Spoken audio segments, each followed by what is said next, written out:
انس بن مالک انصاری رضی اللہ تعالیٰ عنہ نے خبر دی کہ حضور صلی اللہ علیہ وسلم کے مرض الموت میں ابو بکر صدیق رضی اللہ تعالیٰ عنہ نماز پڑھاتے تھے۔ پیر کے دن جب لوگ نماز میں صف باندھے کھڑے ہوئے تھے تو حضور صلی اللہ علیہ وسلم حجرے کا پردہ ہٹائے کھڑے ہوئے ہماری طرف دیکھ رہے تھے۔ آپ کا چہرہ مبارک حسن و جمال اور صفائی میں گویا مصحف کا ورق تھا۔ آپ مسکرا کر ہنسنے لگے۔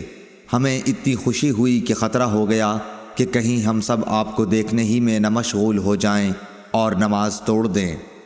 حضرت ابو بکر رضی اللہ تعالیٰ عنہ الٹے پاؤں پیچھے ہٹ کر صف کے ساتھ ملنا چاہتے تھے۔ انہوں نے سمجھا کہ نبی صلی اللہ علیہ وسلم نماز کے لیے تشریف لا رہے ہیں، لیکن آپ نے ہمیں اشارہ کیا کہ نماز پوری کر لو۔ پھر آپ نے پردہ ڈال دیا۔ بس حضرت صلی اللہ علیہ وسلم کی وفات اسی دن ہو گئی۔ اِنَّ لِلَّهِ وَإِنَّ إِلَيْهِ رَاجِعُونَ۔ صحیح بخاری حدیث نمبر 680۔